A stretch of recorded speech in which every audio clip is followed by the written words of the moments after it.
Rav, j'en peux plus, j'en peux plus. Qu'est-ce qu'il y a? Et puis, ils ont dit ils attaquent vendredi soir, j'ai pas dormi toute la nuit. Ils ont dit ils attaquent dimanche, samedi soir, ils ont pas attaqué. Dimanche, j'en peux plus. Youssef, pas toi, pas nous. On dirait qu'on est des novices. Tu as oublié la guerre de 6 jours? Hein, un mois avant la guerre, Nasser il a dit on va attaquer avec les soviétiques. Tout le monde tremblait de peur. La Syrie, le Liban contre nous, la Jordanie contre nous. Tout le monde était contre nous. Même les Américains, ils avaient plus confiance en nous. Ils avaient dit ça y est, c'est la fin. Et le gouvernement israélien, il a demandé de creuser des tombes dans nos jardins. Tu te rends compte ce que ça veut dire? Et voilà que tout le peuple, à ce moment-là, on sentait que c'était la fin. On s'est mis à prier, aussi bien en France qu'en Amérique et surtout en Israël. Eh ben, de ce malheur-là, de la fin du peuple d'Israël, c'est sorti la guerre de 6 jours. C'est sorti Jérusalem. C'est sorti le Kotel. C'est sorti Hebron, Rachel Imenu, Avraham, Yitzhak et Yaakov. Donc nous, on ne doit pas avoir peur. Grave, j'ai pas dormi tout vendredi soir. Mais tu sais plus pourquoi tu as fait ça, Youssef? Nous, le vendredi soir, on s'est mis à chanter. Shalom Aleichem, Malachea Shalom. Parce que ça sert à rien d'avoir peur. On sait changer le malheur en bonheur. À quoi ça sert d'avoir peur comme ça? La personne, elle peut mourir de peur. Ça, c'est bon pour les autres personnes peut-être, mais pas nous. On a une expérience. Ça fait 3000 ans qu'il va nous détruire. 3000 ans et qu'on ressurgit de nos cendres et qu'on revient encore plus fort qu'avant.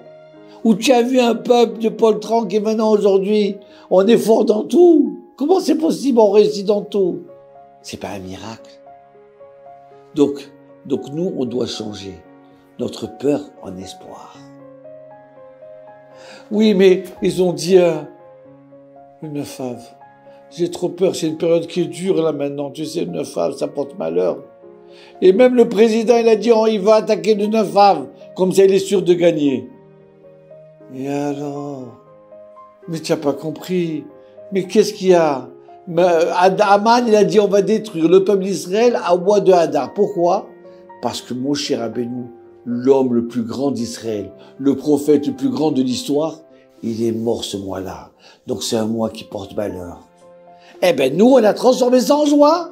On s'est mis tous à prier, tous à supplier Hachem, tous ensemble, unis. Dans la mitzvah, dans la prière, dans la synagogue.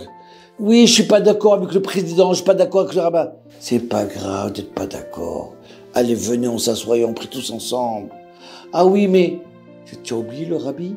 Juste avant la guerre de 6 jours, il a dit on va transformer nos tanks en tefilines. Ça va être nos nouveaux tanks. Et d'un seul coup, chacun commençait à mettre les tefilines. Tu comprends? Donc Esther a transformé ça, le malheur en bonheur. Donc alors le 9 av, et alors, qu'est-ce qu'il y a? Tu as peur du 9 av? Mais tu as oublié. Qu'est-ce qui a marqué? Que le jour du 9 av. C'est quoi le 9 av? C'est la destruction du temple, d'accord? Le 9 av, c'est le début de l'exil du peuple d'Israël. Ça a été la catastrophe dans l'histoire du peuple d'Israël. Oui. Mais tu oublies une chose, le 9 av. Nos sages, ils disent que le Messie, le Mashiach, il est né le 9 av. Il naît ce jour-là. Donc on transforme le malheur en bonheur. On change. Tu comprends? Mais on est les spécialistes du changement. Allez, rappelle-toi encore, allez. La mer Rouge. Les Bnei Israël sont sortis d'Égypte. Ils arrivent devant la mer. Il y a les bêtes féroces. Et puis d'un seul coup, ils se tournent. Ils voient les soldats d'Égyptiens, leurs maîtres, qui veulent les tuer, les assassiner. Ils tremblent de peur. Mais à ce moment-là, au lieu d'avoir peur, ils se sont levés. Ils ont prié à Hachem. Ça sert à rien d'avoir peur. Et d'un seul coup, tu entends Youssef? D'un seul coup, la mer, elle s'est ouverte. Ouais. Est-ce que tu te rends compte ce que ça veut dire? Hachem, il a transformé la nature. Ils ont marché comme ça dans la mer, et voilà qu'en sortant de la mer, ils se mettent tous à chanter. Hein? Tu te rends compte le changement de la situation qu'il est. Donc nous aussi, il faut qu'on change. Donc premièrement, il faut espérer. Il faut avoir la émouna. Et deuxièmement, il faut agir. D'accord? Fais une mitzvah, Yosef. Oui, Rav, allez, Shabbat. Non, mais j'arrête pas de fumer Shabbat. Tu sais combien tu fumes là? Enlève une cigarette, 2 cigarettes. Et dis à ta femme. Ne dis pas à ta femme. Surtout, tu ne disputes pas avec ta femme. Fais le shalom avec ta femme. Shimon, et toi? Tu vas à la synagogue? Ah, mais c'est un peu difficile. Il faut faire un effort. Qu'est-ce que tu veux, qu'il y ait des miracles sans effort? Comment on est le peuple de la transformation? C'est parce qu'on est là pour faire des efforts, faire les choses qui sont difficiles pour nous. Faire le shalom avec son ami. D'accord? Et faire la tzedaka. Quand tu t'enlèves de ton argent à toi, que tu voulais t'acheter une glace avec, et tu la mets dans la tzedaka. D'accord?